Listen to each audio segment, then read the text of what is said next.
Welcome to the Show Your Pride program with Robin Stevenson. My name's Scott Robbins, and I'm the moderator for this Toronto Public Library live and online program. Thanks so much for joining us for one of Toronto Public Library's many programs in celebration of Pride Month this June. And first of all, I would like to acknowledge that Toronto Public Library is situated on Indigenous land and Dish with One Spoon territory. This is the traditional territory of the Haudenosaunee Confederacy and the Wendat and the Mississaugas of the Credit First Nation.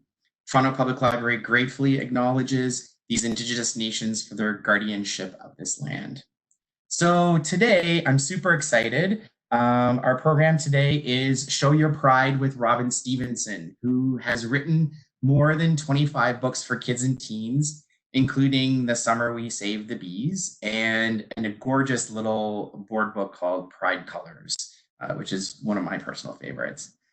And the first edition of Robin's nonfiction book, Pride, Celebrating Diversity and Community, which was first published in 2016, received a Stonewall honor and was shortlisted for numerous other awards. And a newly expanded edition of the book, now called Pride, the Celebration and the Struggle, was released in March of this year. And this is what we're going to be talking about today.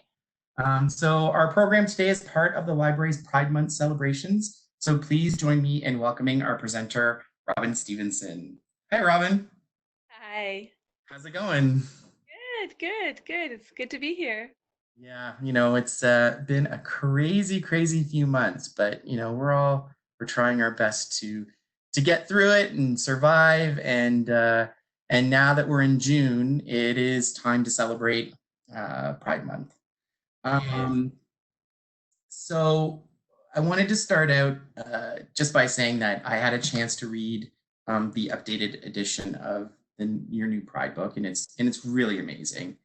It's I love the sort of personal element to it, and I love like how you speak with other people of all different ages to talk about what Pride means to them, and I think it's really great. So many people outside of the LGBTQ2S plus community have ideas about what Pride is, and some of them are not necessarily entirely accurate.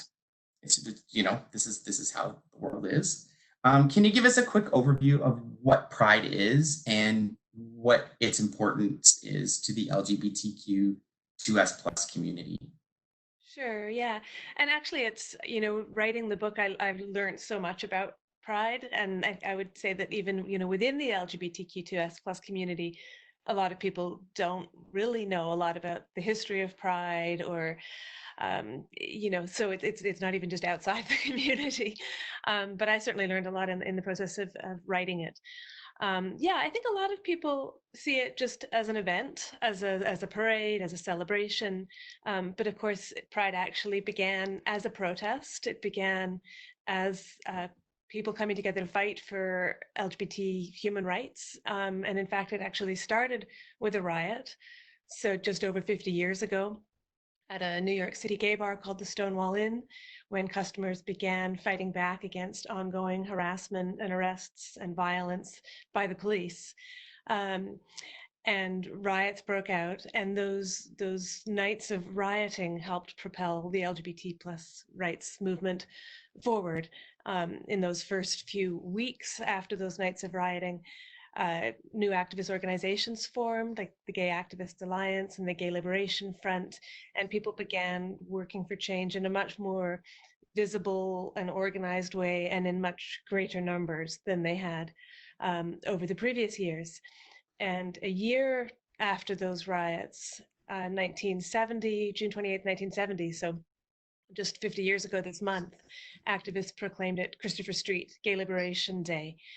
Christopher Street was the name of the street that the Stonewall Inn was on, of course, and marched through the streets of New York. And that was the sort of first march for gay rights. And that's the event that historians will kind of point to and say, that was the first Pride parade, even though people weren't using the word Pride yet. So it's got a long history, and it began as a protest and as part of this fight for equal rights. And today, I think it's both of those things. It is a celebration. It's a celebration of the diversity of our community, the courage and strength of our community, and of the victories of the past 50 plus years. But it is still also always a protest. I think it's about being visible. It's about people being able to be themselves. It's about demanding equal rights for all in our community.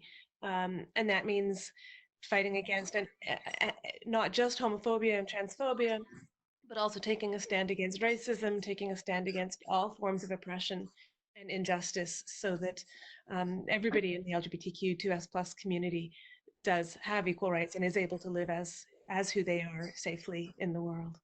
Right. And I think that the new subtitle of the book really kind of like, it really describes that perfectly, that it is both a celebration and a struggle. Because as much as we're, having a good time and dressing in costumes and doing all the things that people see on their television during Pride, there's this sort of, element underneath it all that shows that, this is still a bit of a fight for us. Absolutely. The first book. Okay, so this is the first one here. Oh, I'm so glad you have the copy of it. So, and I wrote that one in 2015, and that was called Pride Celebrating Diversity and Community. And I wrote that in 2015.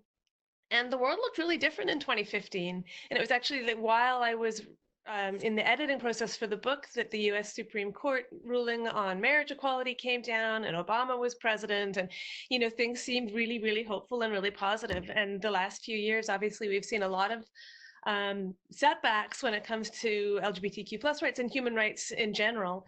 And so when it came to, this is the new book, when it came to writing the new book, one of the things that a lot of people really liked about the first book was that it was celebratory and that it was very positive, and I think it's important that kids not just hear about LGBTQ community in the context of when we talk about homophobia and transphobia. Like I wanted to keep some of that celebratory tone, but I also wanted to acknowledge the things that have happened over the last few years. And some of the challenges. And so, yeah, so shifting the focus a little bit more to talk more about activism, for me was a way of keeping that kind of positive celebratory tone, but also acknowledging the side of Pride, which is about this continuing need to fight for equality.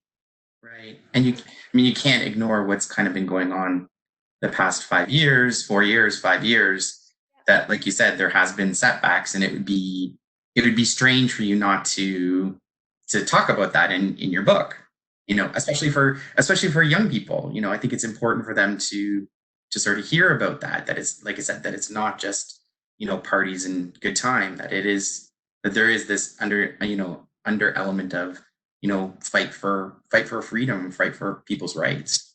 Yeah, and that it's this fight that has this long, long history, that so many people have um, stood up and fought for the rights that we do now have, and that the work that we're doing now is building on all of that, right? And so I think, I mean, for me, it's helpful, it's hopeful to know that history, because when things are happening that are challenging, I think to have that longer perspective, where you actually can see that yeah, these things are not okay and we need to keep fighting, but in fact we have come a long way, and we've come a long way because people have fought really hard for a really long time. So we just need to continue.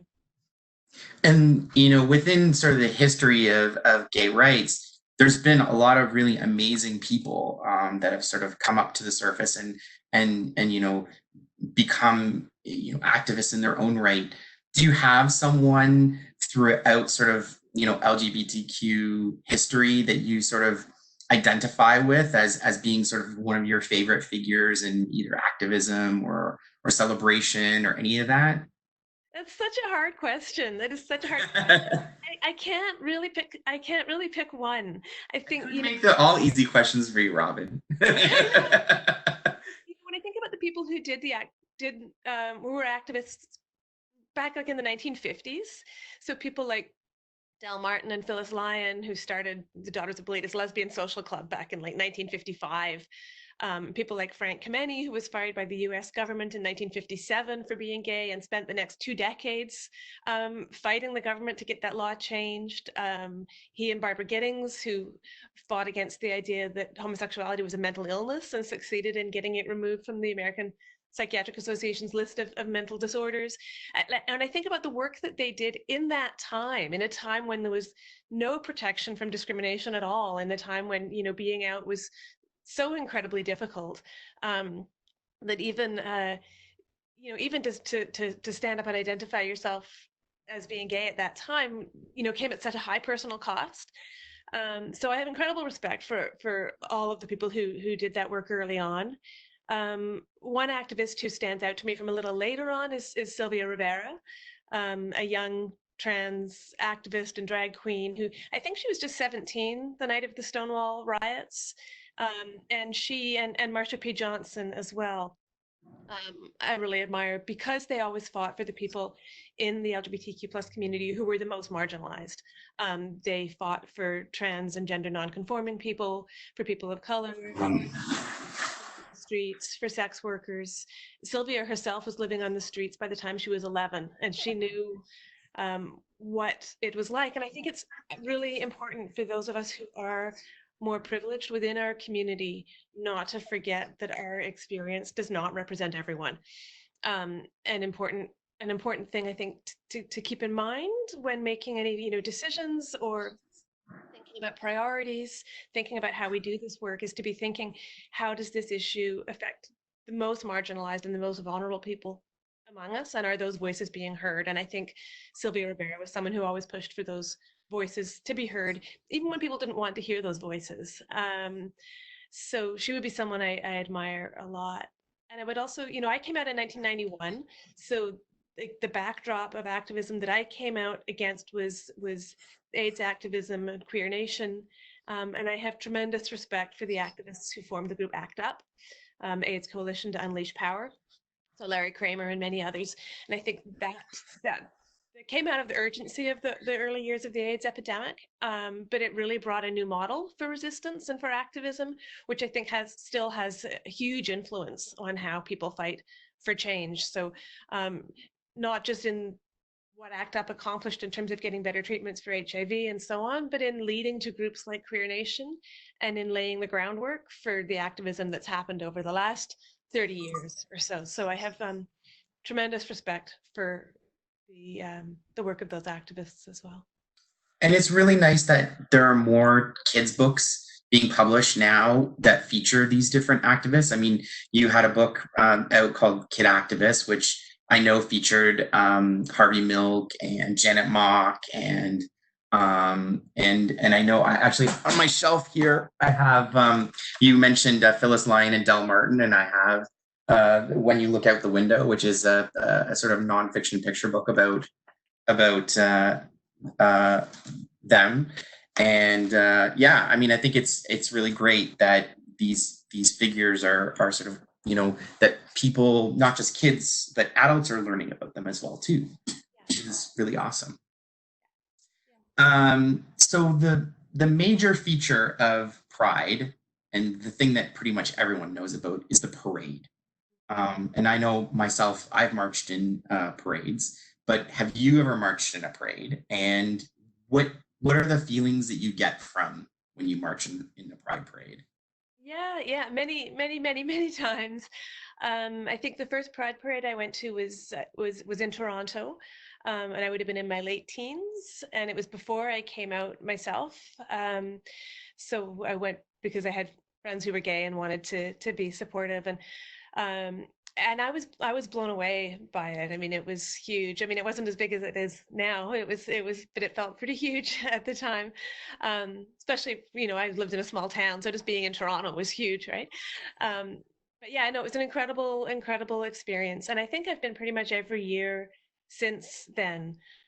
So I've marched in parades in Toronto, for many years in Hamilton, because I lived in Hamilton for a long time, and now out here on the West Coast, in Victoria. And when I have the opportunity, I marched in the Salt Spring Island parade a couple of years ago, which was really lovely, really small, super friendly, just yeah, really, really wonderful. I had an opportunity to go to the Dyke March in Chicago a couple of years ago. I've marched in the Dyke March and trans rights marches in Toronto as well, and um, yeah, it's for some years I haven't marched. Some years I've sat on the sidelines and watched, and then kind of joined in at the tail end. And particularly if I go with my parents, my dad's not up for long marches these days. They are long. Yeah, just in terms of mobility issues. So sometimes we'll go and sit and watch the parade instead. But yeah, I love it. I love it. And I always Yes. see so many people I know. Like if I go in Victoria here has kind of a medium size. It's a lot bigger than Salt Spring, but nowhere near the size of Toronto. And so I'll often see people that I know. So there's a lot of kind of jumping in and out of the parade and running into people that I haven't seen in a long time and catching up with different groups. And yeah, it's very much feels like I don't know, a sort of mm, big sort of I don't know extended family kind of feeling of people coming The together. community. Community, yeah, yeah, Yeah. makes Yeah. So one big update to the new version of your Pride book from the previous version was that you wanted to sort of have a global perspective of Pride, of different Pride celebrations around the world. And so what did you find is sort of the common element that you see? Because some of the Pride celebrations are, big, like in Sydney, Australia for Mardi Gras and San Francisco and but places like Poland and Russia and things like that, they have a very different kind of pride. So what do you see as sort of the common message or the common thing between all of these different prides around the world? yeah, yeah. Yeah, that's an interesting question because, in some ways, a Pride parade in Sydney, Australia might not look that different from one in New York or one in Toronto. But when you look at countries where those celebrations have essentially been forced underground, where it's really not safe to openly celebrate Pride, the concept of Pride is still one that's really important to people. And there's a way in which, visibility is really important as an organizing tool. Like if people know that a community is out there, that gives hope to people who maybe aren't safe to be out themselves. So I think one of the things that they have in common is an understanding that visibility matters and that community matters, and that although our community is um, experiences of being part of that community are very different depending on where we live. I think there's maybe a common idea that we all need to stand together, and that we need to yeah, find ways to reach out to each other and stand together, even when it's that way, even when that has to be done um, in circumstances where to celebrate openly can be dangerous or challenging. People, Mm, the fact that activists in countries like Russia, like Uganda, you know, continue to take the risk to organize Pride events every year, despite the fact that those are often disrupted by police, despite the fact that there's, often arrests, that there's sometimes violence. I think shows just how important the concept of Pride and the visibility of the community is to people. And for me, certainly writing the book has made me um, much more aware of our community as a global community, and brought me into contact with people from around the world. So it's been actually quite life changing in some ways for me. It's very much changed my relationship to my own identity and to queer community. well, I know that you've done some work with refugees or people trying to escape, homophobia or transphobia from countries uh, that have that, and I think that's really amazing work on your part that you're doing that to help people sort of find a new home and a new home where they can be themselves. The last couple of Um, years, I've been able to go to Pride parades with people who were attending Pride in Canada for the first time, having come from countries where they couldn't openly celebrate. And it's been really incredibly moving to be sitting there with them, seeing it, and um, yeah, it's been really powerful. So yeah. It's almost like you're experiencing pride for the first time again through their experiences and through their eyes, which is just quite lovely. Yeah. Yeah. Um, Share a different way for sure. Yeah. yeah. So I know that you've been bringing your son to Pride since he was a wee little toddler. Yeah, I think he was Um, 6 weeks old or something. wow. 4 weeks old. Yeah, his birthday's end of May, so he would have been like, yeah, 4 weeks. So what kinds of activities can kids do at Pride? Yeah. I mean, it depends where you live, of course, because Pride looks a little different everywhere. Here in Victoria, and I think this is fairly common, our Pride Festival has a kids area. So we have, there's usually a bouncy castle, there's a playground, there's tents set up where kids can, get their faces painted or make rainbow bracelets. There's a big tent set up for, people who are need somewhere to change their baby or feed their baby. There's a sort of whole sort of family area, which is really lovely. When my kid was little, he loved to dress up for Pride, so we would, get out the capes and the necklaces and rainbow bling and so on. But I mean, anything goes. I think if a kid wants to go wearing their Spider-Man costume to Pride, that's awesome. Yeah. Want to wear a Spider-Man costume with a rainbow tutu over to rainbow tutu over top. Like it really is anything goes. So I just think it's a great opportunity, and kids love dressing up, and kids love seeing people dressed up. So I think that side of Pride is really fun for small kids, even if they don't really understand what it's about. It's just a super fun day out. Um, yeah, we had hula hoops, we've got various sort of crafts and games and stuff for kids. There's often food trucks. So going to the festival after the parade, or if the parade is too overwhelming for young kids, just going to the festival and getting something to eat and walking around and sitting in front of a stage and listening to music, spending time with family and friends. It's just a lot of fun, I think, for kids, and it's a great way for kids to see that there are many, many ways of loving, many ways of expressing yourself, many ways of family, and that all families are worth celebrating. So I think it's an important thing for kids to see, actually. Nice. Um, so kids these days are becoming more and more interested in global issues, which is amazing. And with some even becoming, calling themselves activists at 10, 11, 12 years old. So what can kids do to make a better place for LGBTQ2S plus identified people?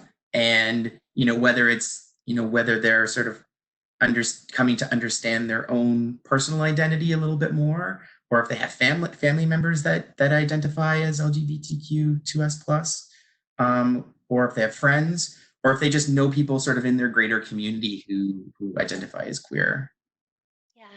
I mean, I think learning more is always a really, really good place to start, pretty much when it comes to anything. But on this issue, yeah, so I'd say do some reading. There's so many good books, YouTube videos, there's fiction, there's nonfiction, lots of ways that you can learn more about LGBTQ2S plus history, identities, rights, issues, and so on, and listen to people who are LGBTQ2S plus as well. So I think whether you're part of the community yourself or not, it's really important to listen and learn and understand other people's experiences and lives. But there's lots, yeah. One of the things that I always ask kids when I visit schools is what kinds of things they're doing or what kinds of things they see other people around them doing. And often they'll talk about things like standing up for other kids. If you see someone being bullied, if another kid is saying something mean, if a kid is using gay as a slur or using some other word as a homophobic or transphobic slur, to try to challenge that, to challenge ideas that say people have to dress or act or be a certain way because of their gender, to sort of try to make space for people to be who they are. Um, to not assume that everyone is straight or cisgender. So, if you have a group of friends, it may be that no one in your group of friends is out to you, but it doesn't mean that no one in that group is LGBTQ2S plus, or may have a family member who is. So, you know, keeping that in mind as well, and supporting friends when they do come out. Um, Many of the schools I visit have GSAs, or gay straight alliances, or gender sexuality alliances, or QSAs, queer straight alliances. Um, Often the students themselves have named them, so they have all different kinds of names. I've been to rainbow clubs and pride clubs and justice clubs, and yeah, all kinds. And I think, lots of those groups are a great way for kids to come together and find um, other kids who are also concerned about equality and who want to make a difference. And some of those groups have taken on larger things as a GSA, so organizing, community events, painting rainbow crosswalks at their schools, organizing pride parades in their communities. Um, lots of things that people can do, and sometimes it's more of a social or support club as well, which is also great. But it's also an opportunity to try to make a difference. When I talk to kids about activism, one of the things that I will try to emphasize is that there isn't any one right way to be an activist. So sometimes kids will have a sort of preconception that being an activist means going to protests, and it's like, yes, that's one thing it can mean, but it can also mean writing letters. It can mean talking to people in your family or in your friend group or in your school. It could be creating art and sharing it to raise awareness. It could be fundraising for a local LGBTQ youth group, or for a group like Rainbow Railroad that helps LGBTQ plus people around the world who are fleeing persecution. And that you can use your strengths. If you're someone who doesn't like public speaking or doesn't like large crowds, then maybe going to protests or public speaking isn't for you, but there's tons of other things that you can do. So think about what your strengths are and how you can use that to try to make a difference. So for me, I like writing, so writing is an easy thing that I can do that hopefully can perhaps help and contribute in some way. But we all have things that, maybe you love social media, or you're a photographer, or so think about how you can use the things that you do to contribute. And I know in the back of your the new Pride book, there's sort of a list of websites and resources and all kinds of great stuff that kids can sort of explore on their own to sort of see how they can contribute to to the fight for equality and freedom. I think also too, there's something cool about kids feeling like they have some kind of power.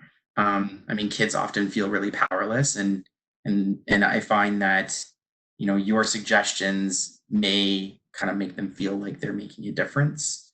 I've been Um, so impressed. Like when I talk to young people, I am so impressed over and over and over again by their sense of justice and how much they care about it, and their compassion, and how um,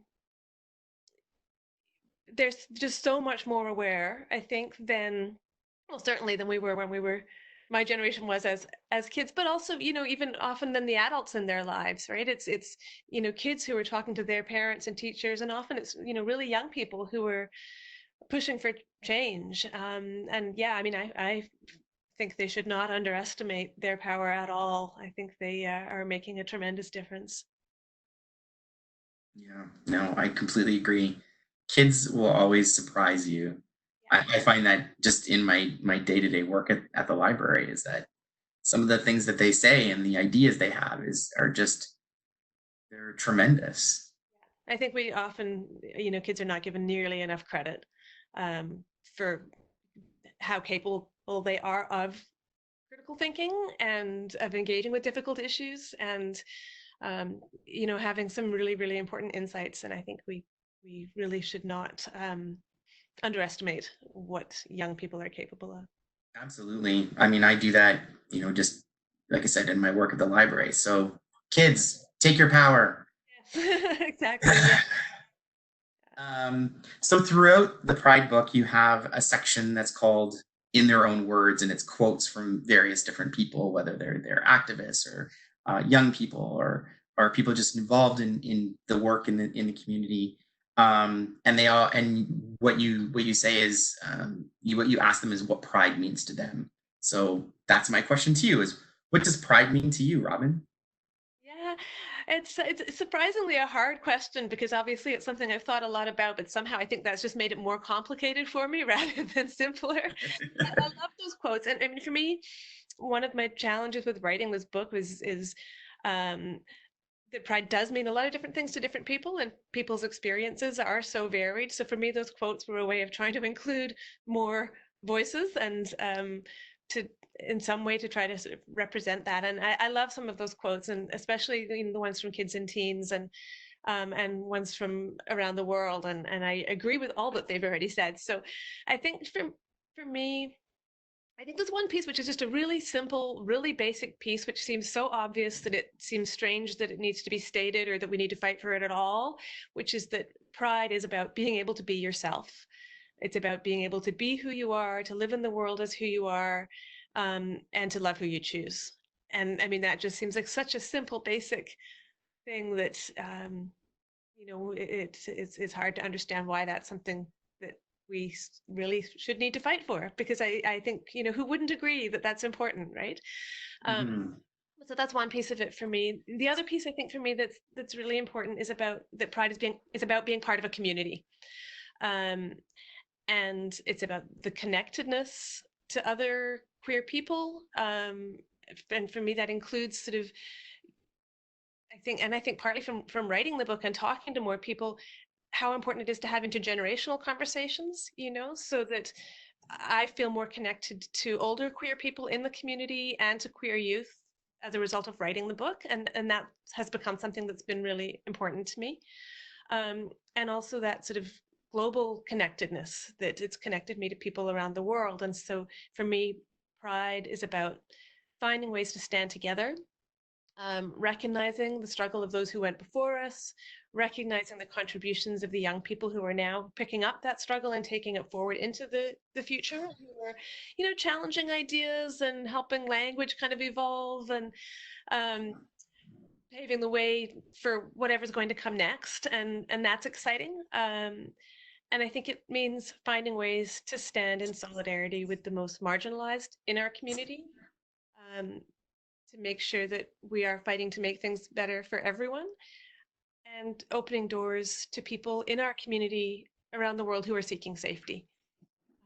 So I think, yeah, those would be the main things. So being able to be yourself, being able to express yourself as you choose, being able to love who you choose, and standing in solidarity with others in the community, of all ages and around the world. And those messages are so easy. I mean, kids can identify with them. It's sort of like at their fundamental core. Of course, they want to be themselves, and of course, they want to love who they want to love. Um, it's just I think that with a lot of kids, it's kind of a no brainer for them. They're like, well, of course, that's how it should be. I think of there was one little girl that you mentioned in your book, and she's from BC. I forget what her name was, but there was her. I think that her quote about what pride meant to her was very similar to that. Basically, like being who you are and loving who you feel Yeah, that you should I, love. yeah, I think that is maybe Harriet's quote, and she would have been, I think, about 11 or 12 at that time that she said that. Pride is celebrating who you are and being true to who you are. Yeah, that was Yeah. Harriet Cunningham.